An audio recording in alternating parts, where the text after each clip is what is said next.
Hey, this is Matt once again. Welcome back to another video. This is a paid request for Lucas. Thank you so much for that. For those interested in requesting type of videos, feel free to send it either directly to my PayPal. That's usually the best bet to do it. I do have a Patreon and a Cash App for those interested, and I'll get to it as soon as I can. Links are down in the info box. It could be any type of video, topic, reaction, commentary, review, re-review, whatever the case may be. And like I said, I'll get to it as soon as possible. And Lucas, he's been a very generous guy, so I just want to say sincerely thank you. I really appreciate it. Now, sorry about that movement. I had to situate some stuff, because I do have notes on this, because it was just hard for me to remember 13 episodes right off the bat. But Lucas wanted me to do a review of The Batman Season 2, a TV show that started around 2004, give or take. And overall, I didn't mind Season 1. I did not. I don't know why I sound like the guy from the room. I did not hit her. I did not. A lot of people didn't like it. They did not like the change in the villain designs. I can understand that. Some of them, it did not bother me, like Catwoman and Penguin. Some of them did. Firefly being one of them. Some of them I thought looked pretty cool, like Mr. Freeze. But I like that, while I do prefer Batman the Animated Series, I do think that's a much better in terms of it has got a bit more depth, a bit more elegance in a weird way for its storytelling. I do like a good chunk of the voice cast in this. I do like some of the familiar voices we get to hear as some of the villains among other characters. I do like that it feels a bit more of an action-oriented show. You do get to see Batman. It felt like he kicked a bit more ass with his fisticuffs during the show. At least that's what it feels like. I mean, granted, Batman kicked a lot of ass in the anime series, to be fair, but this one it felt a bit more stylized in its choreography of fights.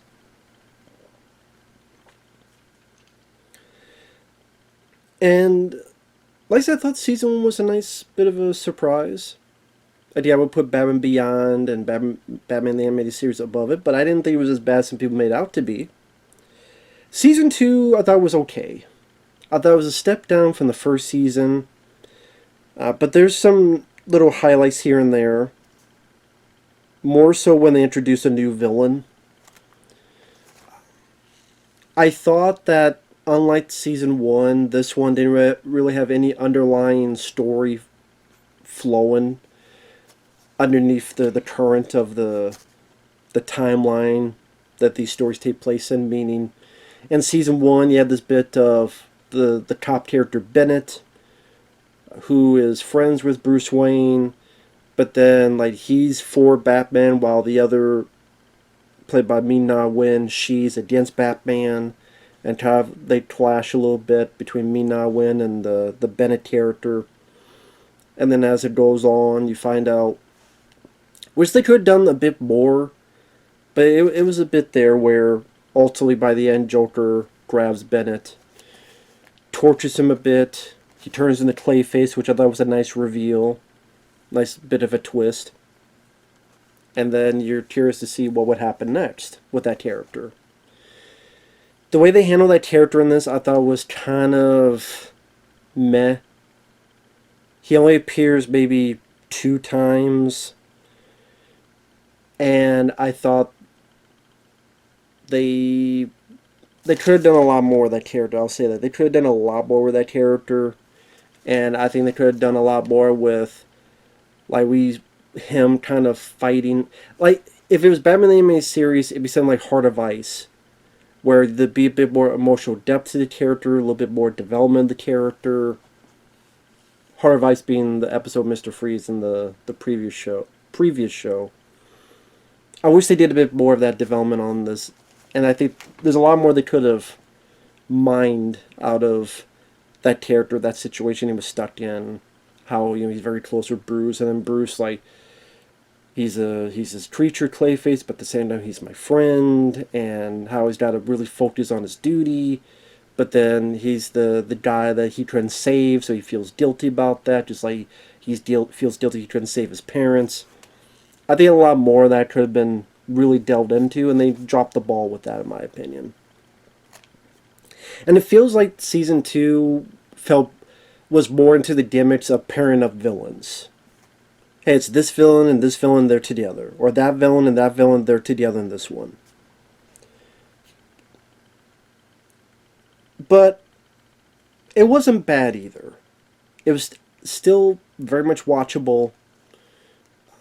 I was quite entertained throughout a chunk of it.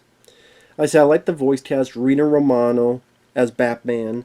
He's no Kevin Conroy, true, but I can't help it. It's cool to hear his voice because I always remember him as the voice of Spider-Man in this video game for PlayStation 1. So I can still hear it in that voice. Great, it's weird. I've heard Spider-Man's voice with Batman's visage, but still kind of cool to nostalgic. Same with Alfred. Alistair Duncan voicing that character, who was Neil Duncan. That's the name he used for Split Second. Childhood favorite of mine. I love his character. Detective Dick Durkin. We need big fucking guns. Thought he worked well with Rutger Hauer. So it's cool to have him here as Alfred. Min Na Wen from the 90s Street Fighter movie. The voice of Mulan, the good one. As the detective that at this point is now an ally to Batman. And then all the other villains. Like we got Gina Gershon as Catwoman. We got Clancy Brown as Mr. Freeze. We got... I thought Kevin Michael Richardson did a good job as Joker. Ron Perlman comes in to voice Killer Croc. Robert Englund voices the Riddler, and I thought that was one of the highlights. Robert Englund did a fantastic job as the Riddler. I'm not sure about his design, because his design looks like it's Chris Angel. If Chris Angel was the Riddler. And he's got like more like long, not quite flowing, but definitely longer hair. So I'm not sure on his design, but I thought Robert Englund was a great choice to be the voice actor for the Riddler. He was only in 2 episodes. I kind of wish got to see more of him.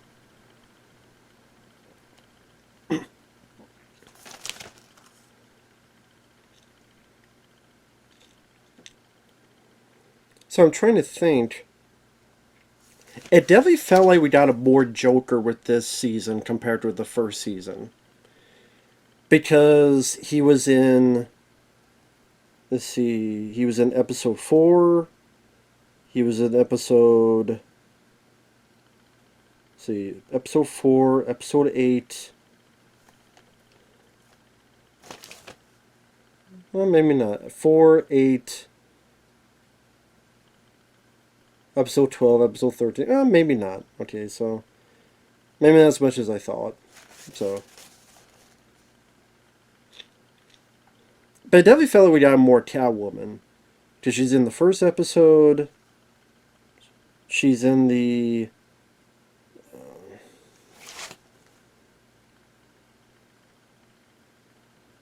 Red Dolls to Riches. She was in that episode. Yeah, maybe not too. I don't know why. Like,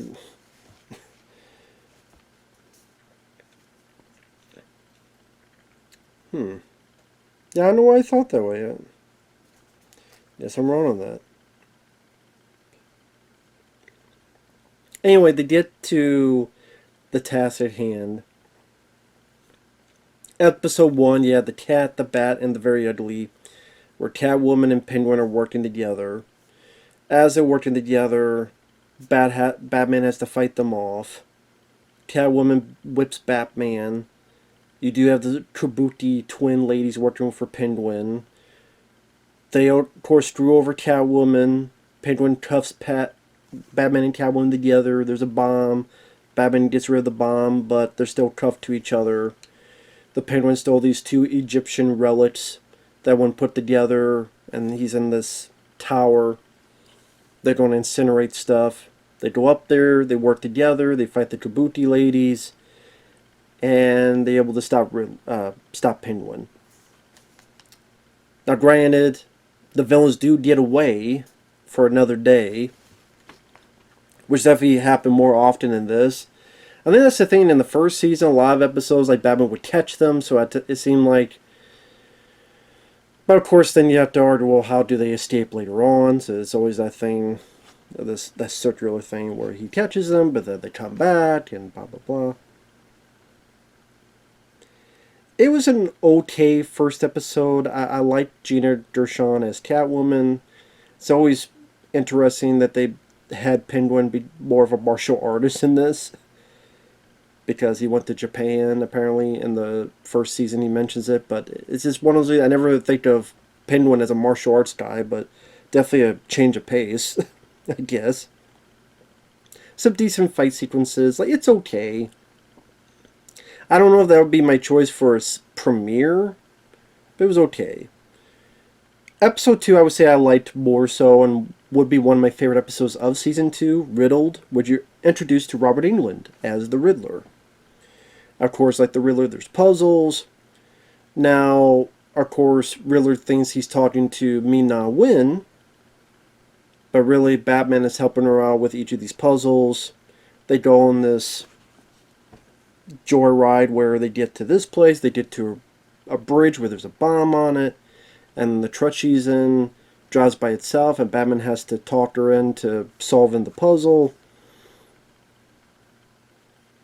She goes over the bridge, and Batman saves her.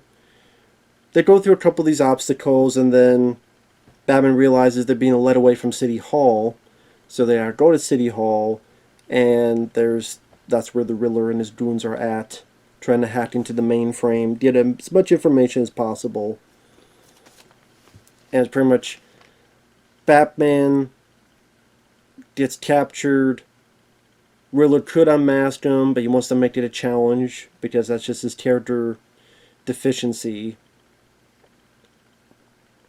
He's able to, pretty much able to help, with the help of Yen, able to screw over, get out of their bonds, fry the Riddler a bit, stop the goons, save the day. I do like Batman's line, "What's black and blue and green all over?" Beats the hell out of the Riddler. And Robert Englund just had a good voice. He's definitely the highlight of that episode. I would say I like the Riddler stories more in Batman the animated series because it felt a bit more intriguing. The puzzles, the riddles, and them solving it. It felt like you could be a part of it to try to solve with Batman. I thought that made it kind of interesting. There was all these like bit more unique traps and stuff. At least in some of them. Here, it's pretty much Batman just telling her what to do, what to say. Like, Batman almost knows all these just like that. So there's not really enough time of Batman to think, while we, the audience, think, what is that? What does that riddle mean? No time for that, Dr. Jones, so... But other than that, yeah, Robert Englund was definitely the MVP of the episode. Number 3, Fire and Ice. Mr. Freeze and Firefly working together to try to freeze. Use a giant boiler to freeze Gotham. It was there. Mr. Freeze and Firefly joining together, was that really on my bingo card? And is that really something when, oh man, I can't... I mean, it's unique. Haven't seen it done before, but I'm like, oh, okay. I just because like one deals a bit with fire, one deals with ice, so you know, mix and match with that. And of course, by the end, they start fighting each other because they can't entirely work together. I think just the story of trying to just freeze Gotham, it just, I don't know, it seems like old hat. The puns that Mr. Freeze keeps showing, like, you chill, and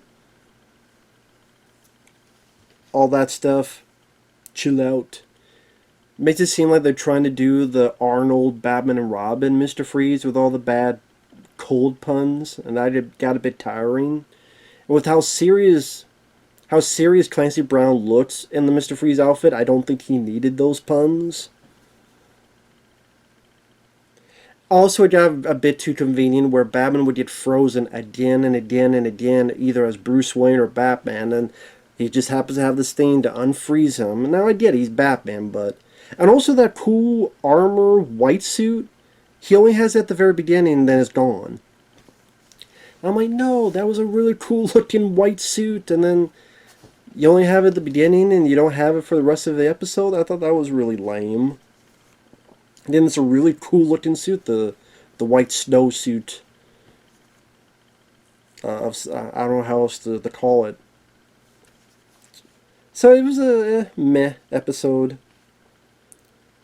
Episode 5, Swamped. Interesting because we now have Killer Croc. Although the way Ron Perlman plays it and the way he kind of looks made me think of Leatherhead from Ninja Turtles. Because he talks like a Cajun. He talks like he's from Louisiana. And I'm sitting there going, is this Killer Croc or is this Leatherhead? I mean, all you need is that hat, and he'd be Leatherhead. So I kept being distracted by that. Where I'm wondering, I mean, Ninja Turtles have crossed with Batman in the comics, and they did in the movie. So maybe that'll be a twist. You find out he was never Killer Croc all along. He was Leatherhead the whole time, and the real Killer Croc will show up. I did like the fight scenes in this. Some of the underwater stuff and Batman having to use tanks to escape the water so he doesn't drown. Very rare you get to see Batman on a jet ski, which he does at one point. Later on, he has this more like black and blue costume. Because normally you see him in the gray costume, but it's more like this. It looks a bit more Michael Keaton's costume in '89 Batman. Especially by the second half of this. When he's like trying to fight Killer Croc and they're in the water, I'm like, I actually thought that looked cool. Sally doesn't really use that a whole lot. It's more the gray outfit, but I kind of wish that costume was used a bit more. Or at least the way the costume looked, I wish that look was in it a bit more. So. And Ron Perlman, he's a crazy guy in real life. He's a nutcase in real life, sadly. Doing these weird rant tirades on Twitter or wherever the hell they're on. Filming these weird videos that sounds like a damn maniac. So I don't like him as a person, but I do think he's a good actor. And again, bit weird to have Killer Croc, yeah. That's Ron Perlman in real life. He's a Killer Croc, but weird to see Killer Croc, sound like Leatherhead from Ninja Turtles. But I didn't mind the story. I didn't mind the addition of a new villain. It's always nice to see new villains for Batman to. I mean, within the story, within the TV show itself, he has not fought Killer Croc left, so it's nice to see a new villain introduced. So it changed things up instead of just the same villain you've seen 5, 7, 10, 12 times. So, didn't mind that. Actually, that was episode 5, I'm sorry. I skipped episode 4, which was The Laughing Bat. Which actually, that one I did like. That's a Joker episode. I guess you would say that's the first Joker episode of this season. Where Joker, because he's tired of Batman getting his way, decides to become the Batman. So you see Joker in Batman's costume, and he's doing vigilante stuff, but of the most slight offenses where she had 11 items at the 10-item checkout. Your wife had it coming. And at times he'll punish criminals by injecting them with this venom. So I thought, okay, that's kind of an interesting angle. I've never really seen Joker want to be Batman and pretend to be Batman and wearing Batman's costume, being like a deranged version of a crime fighter. Okay, that's an interesting take. It's an interesting, different direction. The mayor, voiced by Adam West, he makes an appearance in this, which is cool to hear Adam West. May you rest in peace. From the original 60s Batman TV show. I also like the story direction where it's a different type of Joker toxin, so Batman doesn't have the tears, so he gets infected. And then throughout it, even as Bruce Wayne or as Batman, he's laughing. Definitely a unique thing to see Batman cackling and laughing, which honestly made him seem a bit more dangerous than before. And you have a fun fight where there's the tier, or there's the thing that Batman needs for the tier, and Batman, Joker, and Penguin, who Joker tries to stop because he's trying to be Batman, they all play keep away, and I thought that was a pretty fun fight. They all get their moments to shine and playing keep away, and Batman has his moments to kick ass, take names. That's a fun, well choreographed fight, so that was enjoyable.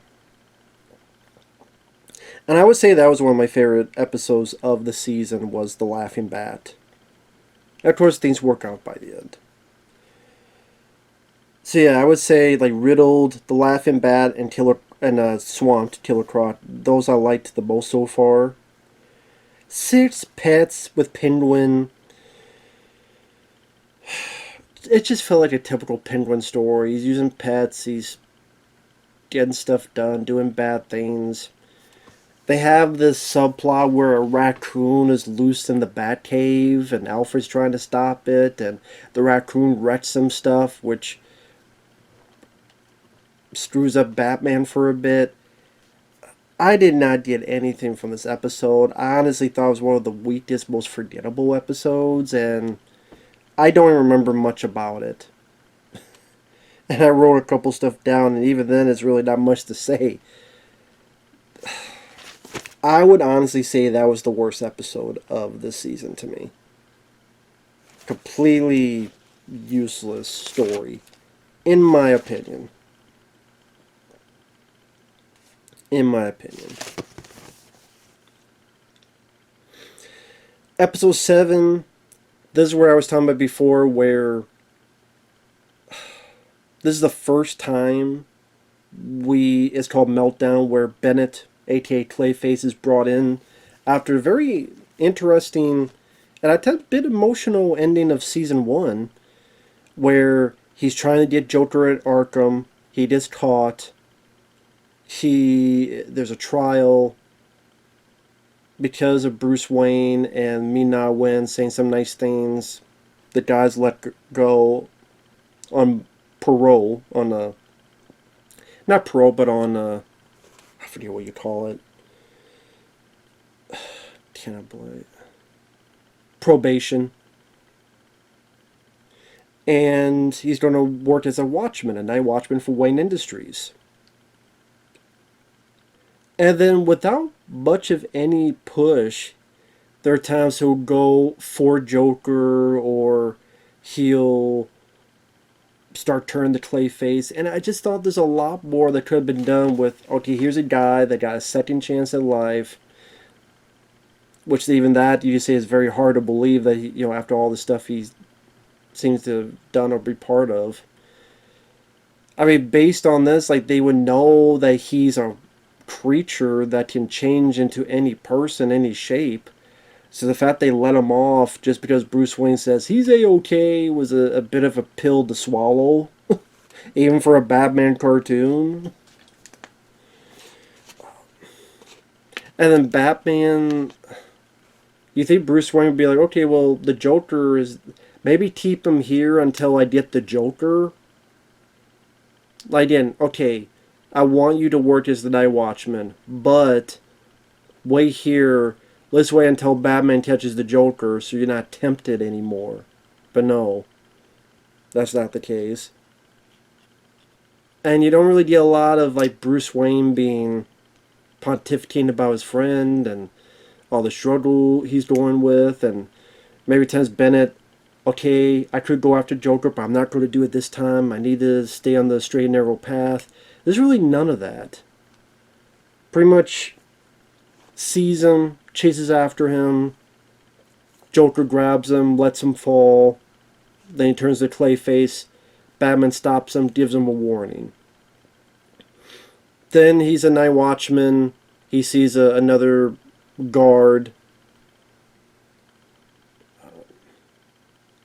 To now at this point, Joker knows who he is and knows that Bennett is Clayface, so of course pretty easily he could find out, oh yeah, he's a night watchman at Wayne Enterprises. I could go over there and just mess with him. Which he does. Why Bruce Wayne didn't think of that, I don't know. Well, no, now Joker knows that Bennett is Clayface, and Bennett tried to stop Joker, so, maybe he's going to find out where Bennett works at. Maybe he shouldn't be here at this job right now. Maybe he should be somewhere safe or, stay in hiding something. But no. None of that comes into play. So yeah, this elevator bit, the second time Clayface tries to kill Joker, but now Clayface, he wants to be a villain. He's like, you know what, Joker, you're right, and steals Joker's loot, and now he's a bad guy. I'm like, where did this come from? I tried, Batman. You didn't try much, and you didn't try that hard, and it's like, what the hell? I thought it was very lazy writing. It's like, we gotta do things in such a fast-forward fashion that we go from A to G to T to Z already. Where's all the stuff in between? We don't have enough time. Then that should have been, he's let go, he fights it, and then throughout it you put these little bits with Bennett in it, where he's trying to maintain, but then things don't go well, and maybe he has a job, but then he loses it, and it's not his fault. It's like these series of bad things happen that gets to him. Then, like, the idea of becoming a criminal, and maybe he does it first to help some people out, but then he starts to, like, gradual, a bit more gradual. But it's not the case.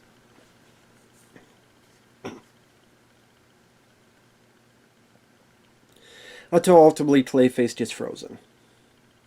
By me not win, and you only see him one more time, which I'll get to. Episode 8 was Joker TV, JTV, where Joker decides to just have a pirate network where he's going to create these weird, like, game shows. Really, most of this is just me not win having an annoying, this new partner named Cash, played by Patrick Warburton. Now, I like Patrick Warburton. I do. He was Will Smith's new partner at the beginning of Men in Black 2. He was back in the day. Yet, I know they did a new show of The Tick that didn't last that long. But back in the day, there was a TV show, The Tick, and Patrick Warburton played him. He was in Scream 3. If you've seen him, you'll know his voice. You'll know his cadence, the way he talks. And I wouldn't say he's annoying. I mean, it's nice to see that actor, but he's playing a purposely annoying character because he's cocky, he thinks he knows all, and of course the Joker laughs at him, and then later, when the guy tries to catch Joker, Joker catches him. And then that's him, and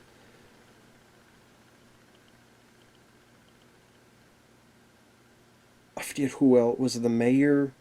It has the both of them, and then Batman has to go save them.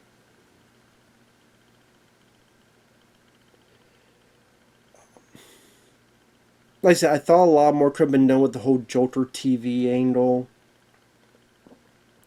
I did, yeah, it felt like more of this guy Cash's episode, which is as it seems like the only episode he's been in.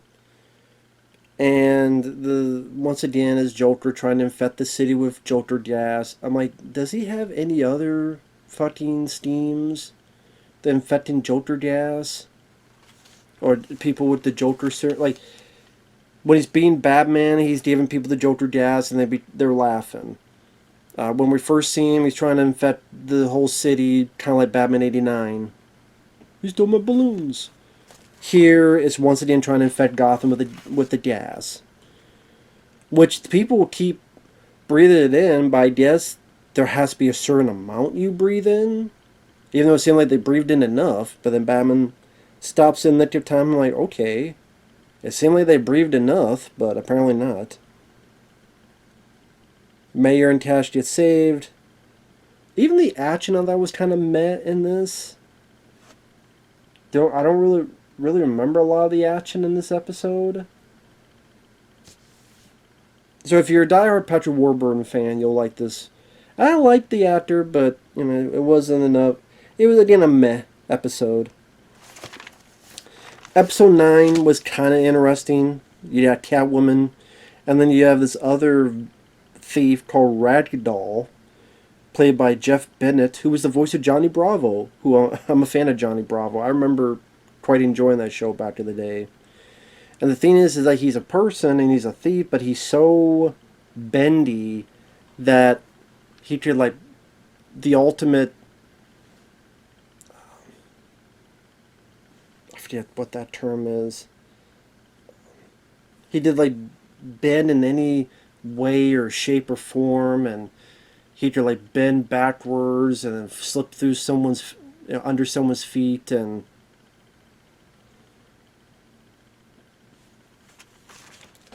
can't believe I forgot what the hell that term was.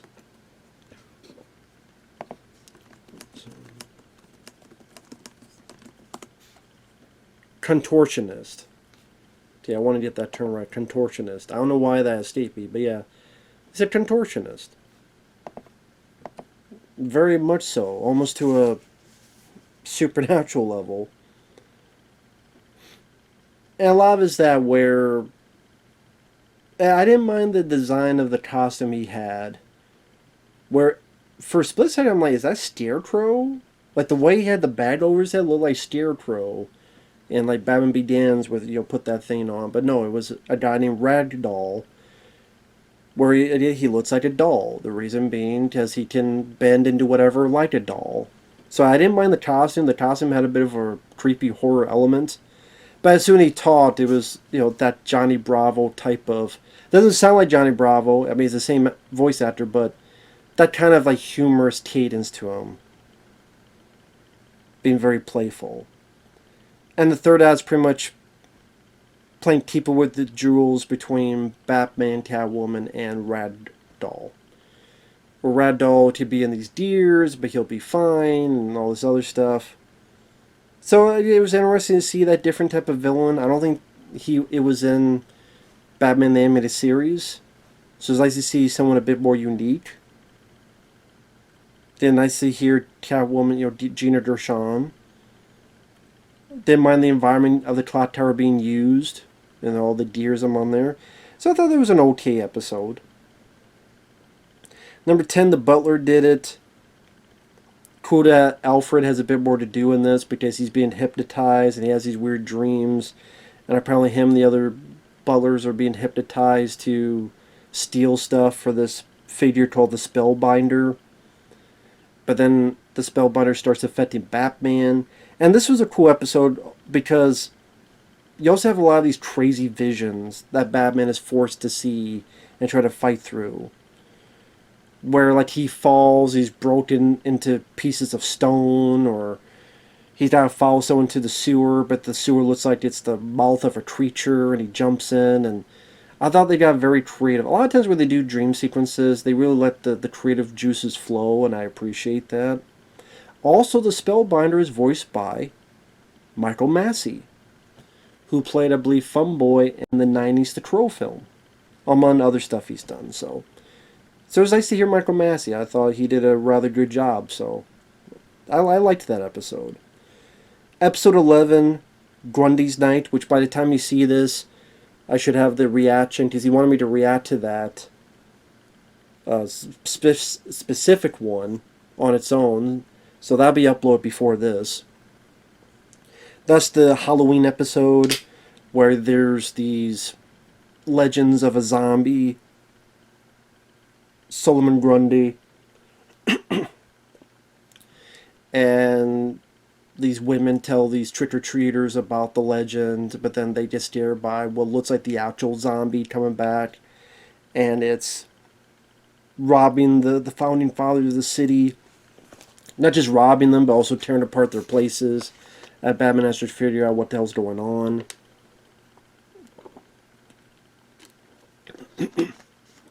I think it's cool that they did a Halloween episode. Thought that was a nice idea for them to showcase. Cool to have the Solomon Grundy character in there, who I believe is... Some would say like a vigilante anti-hero, and some would say otherwise. So I guess you try to play both sides. And I did not see the twist coming. Spoiler. that ultimately was Clayface. It was actually Clayface. Now again, how he escaped and all that stuff, they don't really explain how these characters really escape. They just are. But I'm like, oh, it's okay, it's Clayface.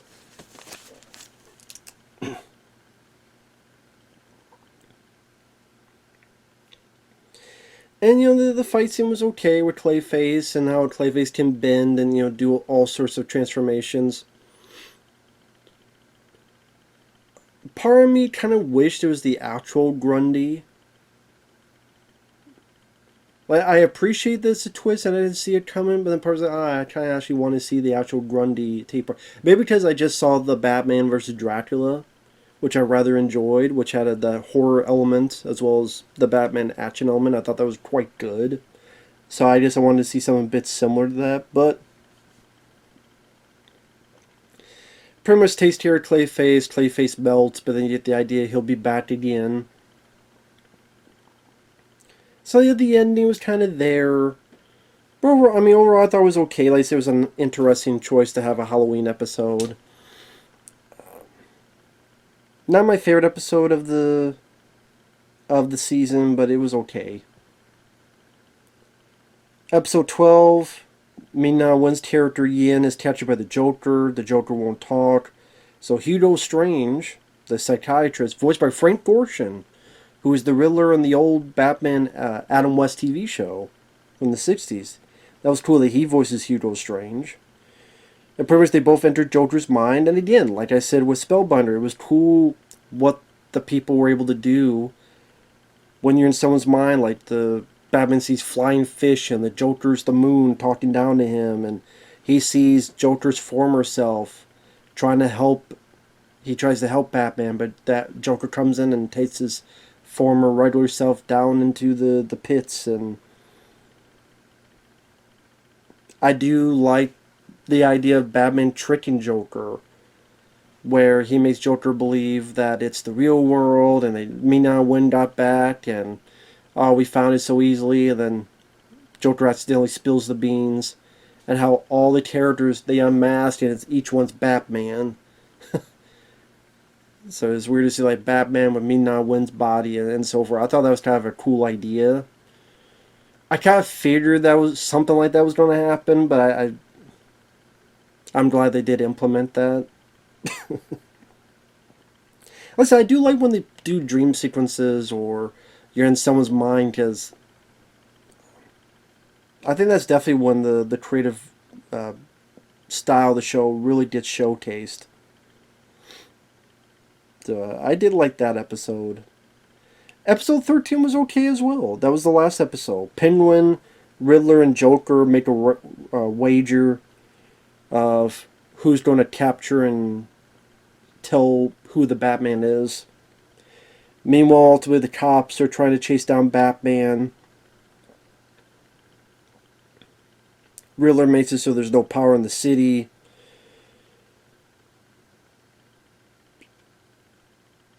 The cops find out that Mina Wen's been helping the Batman, so they're both on the run. Ultimately, they find Joker, Penguin, Riddler at this place where Batman has this 3-on-1 fight where I thought was really probably one of the better action sequences of the whole season, honestly. Where Batman's fighting, kicking Joker's ass and Penguin's ass, and with a little help of Mina Wen, because Riddler's controlling a crane, she's able to help him out, and Batman takes care of his sorry ass. Definitely an episode that I thought, because of the finale and the 3-on-1 fight, was definitely a worthy way to end it on an entertainment level. And also you're introduced to a very important character, Commissioner James Gordon, voiced by Mitch Pileggi. Shocker, Horace Pinker in the Wes Craven film Shocker. Assistant Director Skinner on the X-Files. I love Mitch Pileggi. He's a great he's a great actor. Underrated actor. I did not know he voiced Commissioner Gordon. I think that's really cool. I don't know if he came back for other episodes or they recast it or if he's featured a lot, but either way, I thought that was a really cool fit. And that definitely brought a smile on my face. It was a very nice choice for Commissioner Gordon, so I did quite like that. So I would say, yeah, as a season, I mean, I would say my top 5 episodes would probably be in no order. Riddled would be in there. The Laughing Bat would be in there. Uh, Yin captured, and the last episode would be in there. And I don't know, either Killer Croc or Grundy's Night would be in there.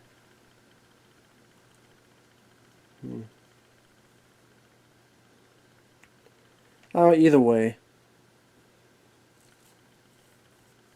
No, actually, the Butler did it. I'll say that would be in my top 5. The Butler did it because I did like the dreams. I mentioned how I did like that portion of the episode. I would say that the top 3 weakest ones was Pets being one, Meltdown with the Clayface Bennett. That was just a very disappointing story being number 2, and I guess number 3 would probably be maybe Fire and Ice. Which sadly, that's the only one you see Freeze or Firefly in the whole season. Is that one episode where they're together. So there you go. But like I said, overall, I thought this was a decent, decent season. I did like the action scenes when they happened. Like I said, I do like that it's a bit more of a fight-oriented show. I like a lot of the voice cast implemented. Like I said, the designs, I didn't mind Killer Croc's design. Again, the voice, the accent caught me off guard. Not big on Riddler's design, look-wise, but Robert Englund is fantastic. I do like Clayface's design from the season 1. Rad Doll was an interesting costume. Definitely a lot more of those kind of trippy dream vision sequences, which I appreciate. Like I said, the Spellbinder one and the going to Joker's mind, and I'm trying to think of the other one. I thought that was cool to see.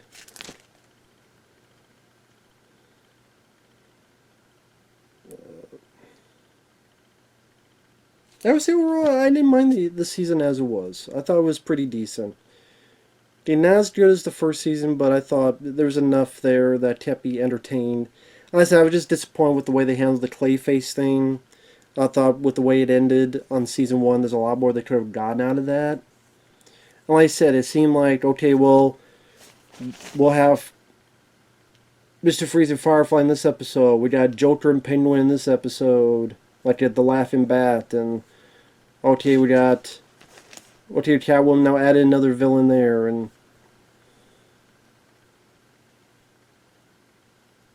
I'm trying to think. Now that I think about it. It's 1, 2, 3... 4, 5. So yeah, I would say about 5 of the 13 episodes featured Joker. I'm trying to remember, maybe that was the same in season 1? But if it wasn't, I just felt like we got more Joker in this season. Which it just depends on, you think that's a good or a bad thing. Like I said, I liked seeing some of the other villains kind of pop up. I did like Spellbinder or other stuff, but just to be fair, I mean, or the Riddler popping up. But just to be fair, like the Laughing Bat and the one where Yin is captured in the last episode, some of my favorites had Joker in it, so maybe that does say something. That's the one with him in it, other than Meltdown with Bennett Clayface. The others seem like some of my more favorite ones of the season, so there you go. With that said, thanks for watching. Take care. Thanks for once again, Lucas. I really appreciate it. And we'll see you guys later. Bye-bye for now.